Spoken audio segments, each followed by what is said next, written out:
Welcome! In this tutorial we're going to be covering the basics of extrusions and revolves in OnShape, and as an excuse to teach that we're going to be making two objects. For extrudes we'll be working on this little box which has a lid, and for revolves we'll be working on this little cup that you could use to store like SD cards or something on your desk.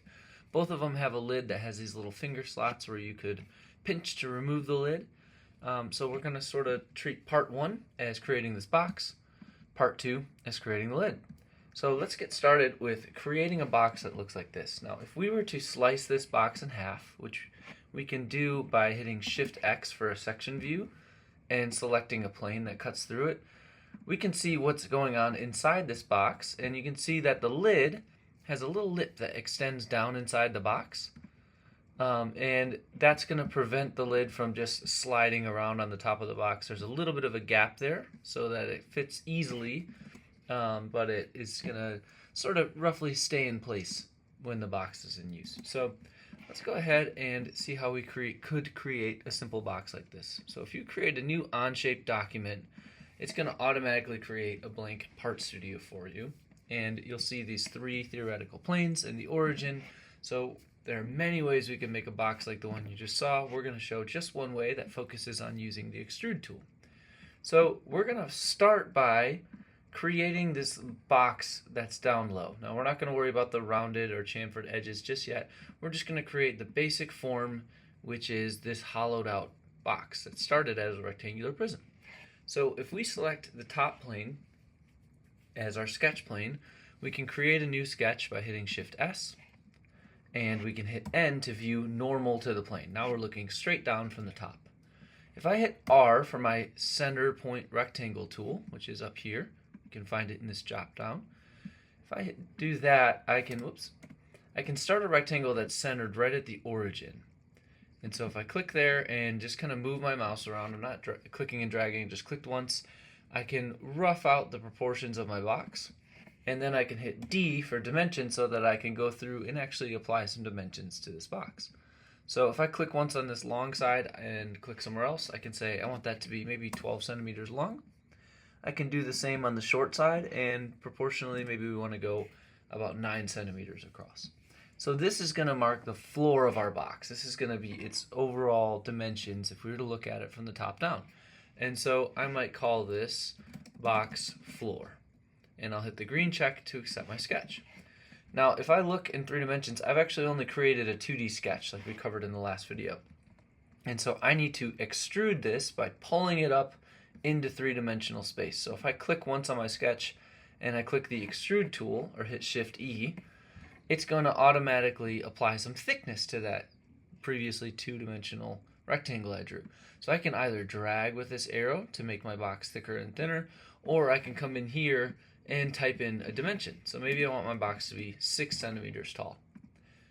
So that gives me roughly the proportions that I like for this box. And so when I like that, I'm going to go ahead and name this box, since it's our main box extrusion, and hit the green check. Now in doing that, I went from having just a 2D sketch and 0 actual parts to now I've created an actual tangible 3-dimensional part, which is OnShape has auto-named part 1. If I click on that, I can either right click and rename, or I can just hit Shift N and we will call that our box. Eventually we're going to have a part called a lid as well. So our box is looking okay so far, but there's not much room inside it since it's completely solid. And so what we're going to do is click on the top face of our box and use that as a sketch plane. So if we use the sketch tool or hit Shift S, and then again we hit N so we can look straight down on top of the box. You could also click over here on the top part. We're going to use our R for rectangle tool to create a rectangle that's centered at that origin point in the middle, and we'll just click somewhere nearish the sides. Now we want to have a uniform thickness of walls. Theoretically we could make a box that has really thick walls on 2 sides and thin walls on 2 sides, but I want to go ahead and make it uniform. So there's a lot of ways we could accomplish this. The simplest would just be to take our D for dimension tool and click on 2 sets of parallel lines and then specify the gap between them. Let's say 3 millimeters or 0.3 centimeters.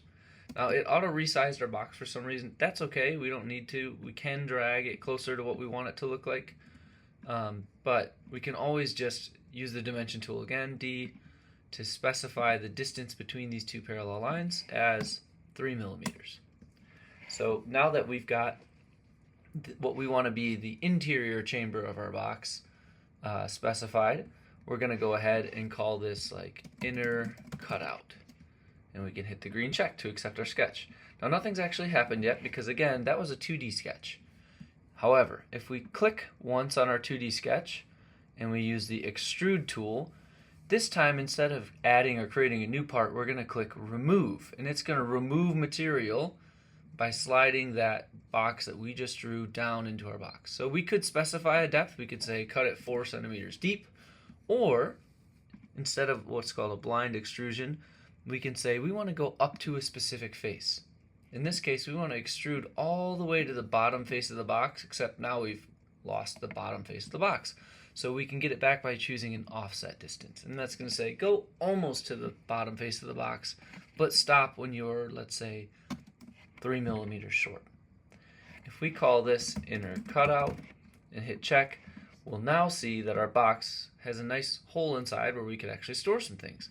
If we were to slice this box in half, we can verify that we've got about a 3 millimeter thick bottom to the box. Okay, if we were to look at these two faces, their parallel distance is 3 millimeters. That's great. So we're going to turn off that section view. We've got the basics of our box done, and so what we can do is highlight all of these and put them in a little folder called box. And now we're going to start to work on the lid. Now, if we look at the example, this box and lid have the same footprint if we were to look from the top or the bottom. They're the exact same dimensions on the outside. And so what we might do, there's no brim or lip hanging off. They are flush. When you look at them, it just continues straight up. So what we're going to do is create a lid that follows that same idea. If we zoom in a bit, we can select this top surface of our box. It's shown here in yellow. And we're going to use that as a sketch plane again. So we'll say, let's make a sketch. We'll hit N for normal. And we want to go ahead and use these outer edges. Now we could make a rectangle. Oops, and just say, using the equal tool, that this edge length is equal to this edge length. And we could do the same for the short edges. And that will give us the result we want. We also always have the option to just say, if we delete that, we can use our project tool. And if I just click on each of the sides of my rectangle, we'll say, hey, I want those same sides, whatever they happen to be my new sketch. So this is going to make the outer profile of the lid. So we'll just call this lid top. And that's going to end up being the top portion of our lid. So if we take that sketch and we extrude it up, this time we want it to be a new object, not an addition to the existing box. And you'll notice that creates a second part. Now, how tall do we want this lid to be compared to the box? That's kind of up to us, but I think it looks good at around 4 millimeters. I think that's proportionally, maybe even 5 millimeters. Looks a little bit nice. And so we'll call that lid top, and we'll hit check. So now we've got two parts in OnShape. If we hide the box, we can see our lid is really simple. It's just a slab and our box underneath. They do fit right on top of each other in theory. They're exactly the same dimensions on the outside. But if we cut this box in half and we look, there's nothing holding our lid in place. It's just going to want to slide right off the top. And so what we want to do is create some little lip inside. There are many ways we could do that. One of them, if we hide our box over here and we rename this to lid, one of the ways that we can do that is by creating either a rectangle on this surface and extruding it down, or we could create a rectangle on this plane and extruding it both forward and backward until it's near the edge of the box. It might be easier to understand if we were to extrude down from the center.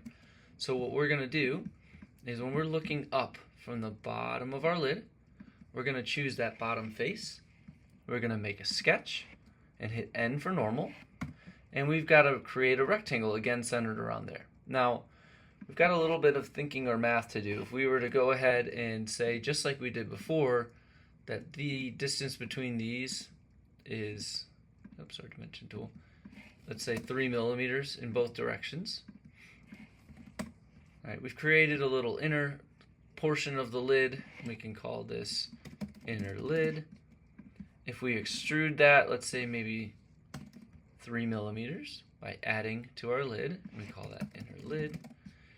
We'll see that our lid now has the basic shape we want it to have, but we're going to probably find an issue when we go to actually cut our box in half. So if we, again, theoretically cut our box in half, oh, I guess we got it just right.